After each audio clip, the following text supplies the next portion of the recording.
section has its own history. Right? While it was happening, because things that, like this head, for example, with all the flowers, this was spring break.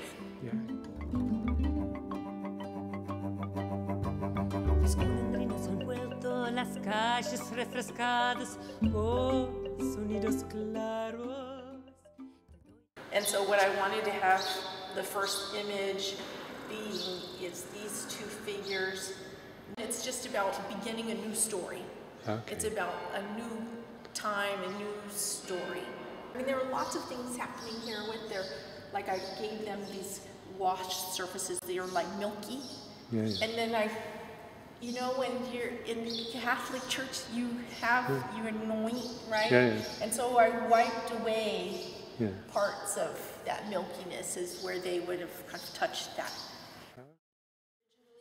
They're really kind of an exploration of a couple things, of decorative arts tradition, of place and transformation.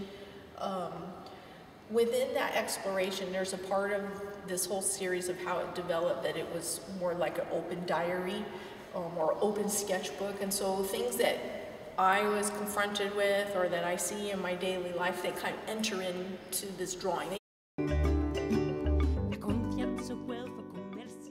Across the street from my house, they're building a new gymnasium for the university. And when they were building it, I was always seeing all of these foxes like dead on the highway and like cubs sitting on the side of the highway with their mother like leaking milk.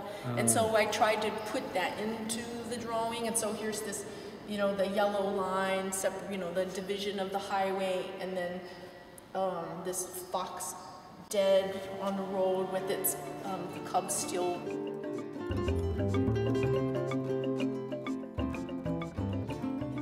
Like this type of pattern here refers to a ceramic tradition in New Mexico, and then of this figure here wears this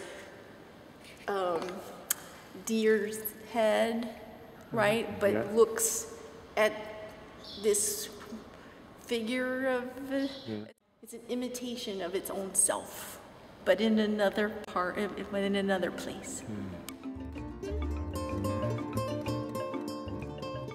Elements are part of who we are. They're part of my artwork. It's an important part of my artwork because that's where I'm able to imagine and place things that are really anachronistic, right? They're really out of time, they're really out of place, and if I put them together in a drawing, then somehow they make visual sense for that moment.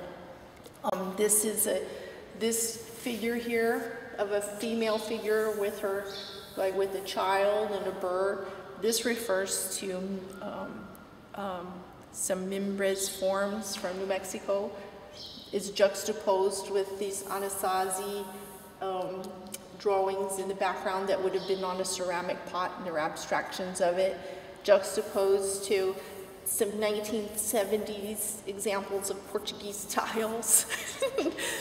And then this intrusion of my hands in the drawing that are able, and what they're doing is, you know, with this gesture, is calling up these figures. Okay.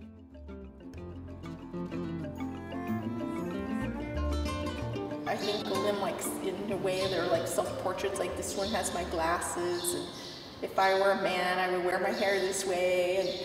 But they oftentimes are, you know, within this landscape, looking for something, talking to each other, searching for something.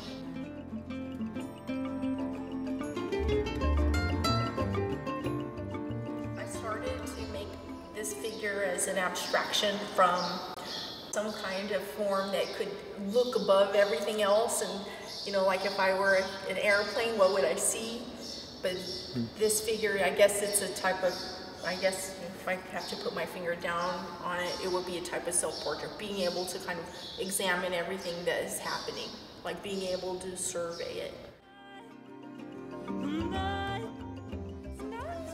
In my work, I tried to show some of our weaknesses, some of our strengths, some of our problems. She's flying.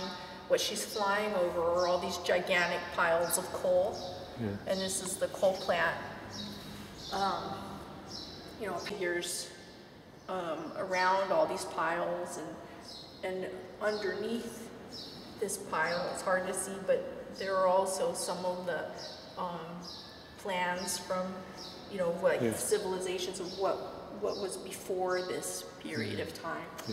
So I try to put them kind of as a sublayer. These are fences. This is supposed to be a chain link fence, and I wanted to have this as one of the grounds because it addresses a type of border where sometimes we can find holes in the fence, we can come through that hole, we can find a way out, we can be locked in. And so with this type of fence, I had it so that you're not sure of its boundaries, but yet it exists, right? Some places it's totally open. You're like, well, how are they inside and outside?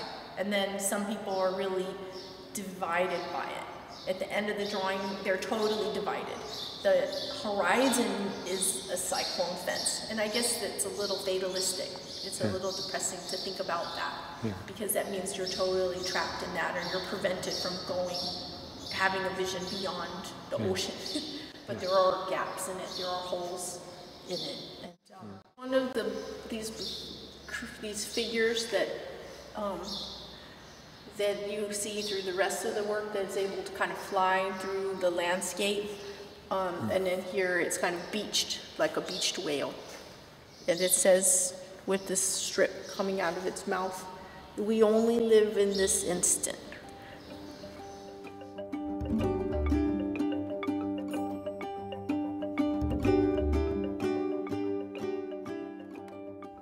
In the story of Mariana Passus, this woman is quite crucial, isn't it? With the feathers and... Is she for you as well? In this story, I think she is a surveyor.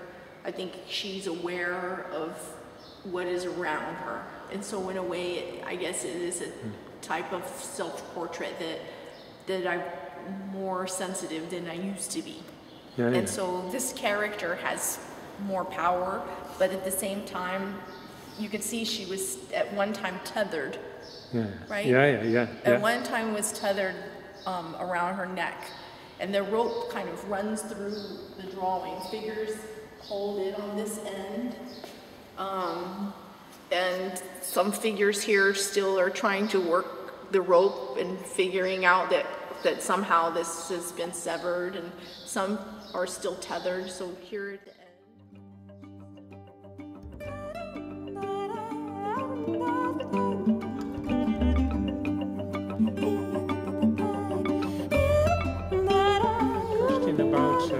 All these figures in general.